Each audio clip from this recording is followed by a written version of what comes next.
Hello, and welcome. Hello, and welcome to the 10th time show where we discuss everything about raising genius kids. My name is Chris, and I am your host today. And today we'll be talking about the question that every parent should ask their child immediately after school, right? And why nobody does that. We're going to be talking about that. That's exactly the topic for today. You see, last weekend, I asked you to write down your child's after school to bedtime routine. You see, every detail. Some of you send me your routines.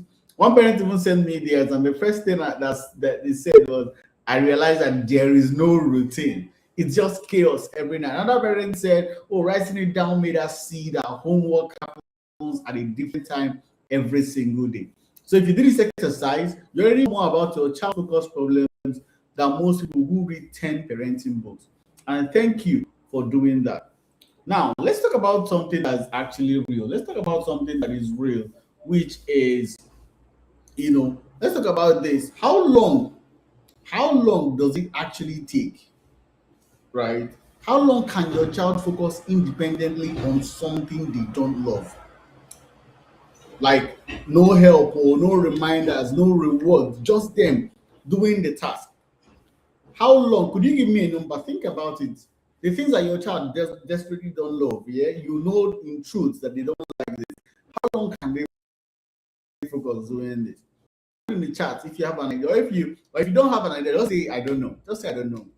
All right. So last weekend, this weekend was such a an more like very revealing to me because I had a call with one of my clients who I've been working with for a while, and then he said something to me. He said something to me. He told me about the fact that after working with us, after like working with us for the past 1 month, we're working one on one with him. And one on the thing that he said, it was like he sees now that even though his son doesn't really like academics, even though he doesn't like it, he now knows what should be done. He knows that this is something that he has to do, and he actually does them even when he doesn't like it. Like the fact that we've been doing this structure focus thing hasn't really like made his son love it, but it has made him do it despite loving it. Because when I was writing this episode, one of the interesting things was that a father told me that his son could focus for 30 minutes. He plays Lego for hours. He said it so confidently, and 30 minutes was the son's baseline. And so I said, let me ask you something different. What can your son do Can your son do a moderately difficult math worksheet? Like solve math for 30 minutes, even when he doesn't like it.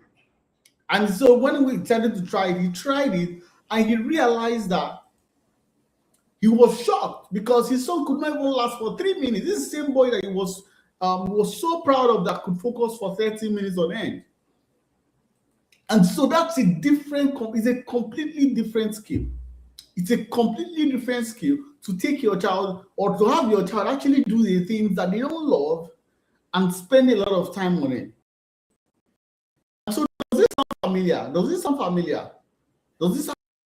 Most parents, they don't know their child new focus number because they have only ever seen two things.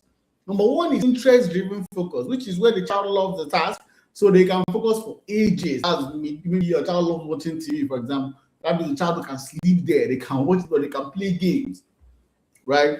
Or what we call supported focus, which is where the parent is sitting next to them, helping, which is where you sit down, you're making sure that they are doing the thing. That's not focus. That's an engagement. That's scaffolding. Real focus is doing something you don't love independently and completing it.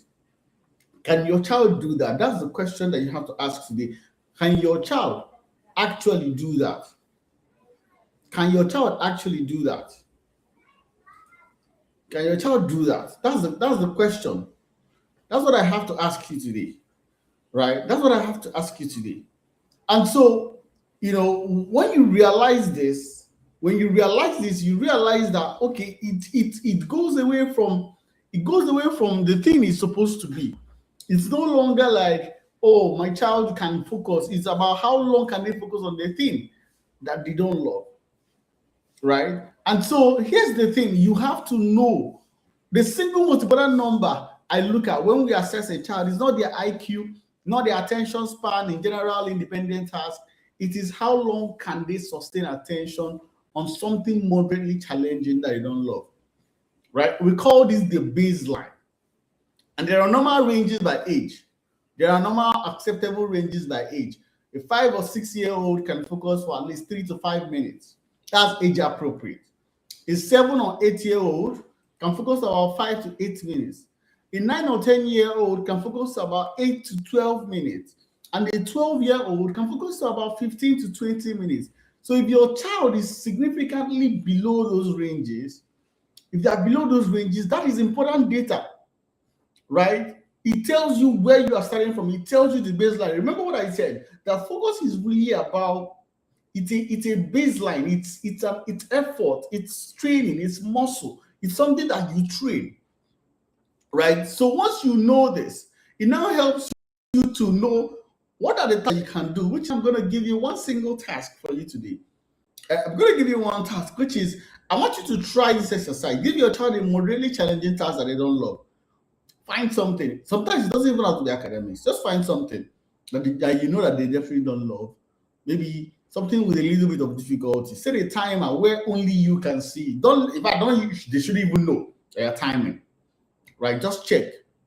How do they treat it? Do they do it for a while and stop? When do they get distracted? Check that line. Write their number down, right?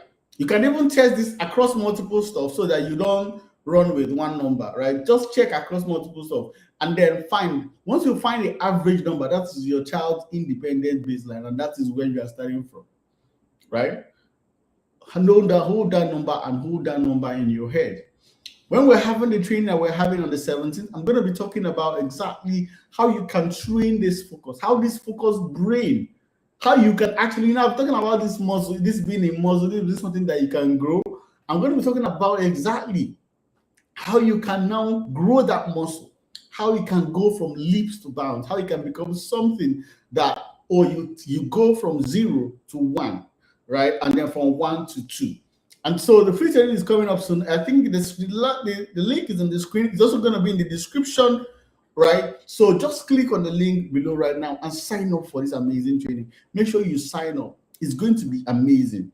Right? If you have not saved your spot yet, bring your child's focus number on Sunday. Right? We're going to walk through how to build your child's independent focus from whatever like your number is. So don't miss this one. If you miss all my trainings, please don't miss Sunday 8 p.m. Okay? So congratulations on staying to the end. And if this helped you, then make sure you share this stream with one of your loved ones. See this, and as you're sharing it, please share the link to sign up for the training. Tomorrow is the last episode that we're talking about this focus. I'm talking about it for the past 1 month. Tomorrow we're going to give you the rest. And tomorrow we're going to finally show you what happens when your child can focus. You're going to finally see it in HD. How does your child's life reflect? What changes? What becomes true when your child can focus? I hope that you've enjoyed this episode, and I hope that this was worth it for you. I'll see you on the other side. Thank you very much, and see you same time, same session tomorrow. Have a great night.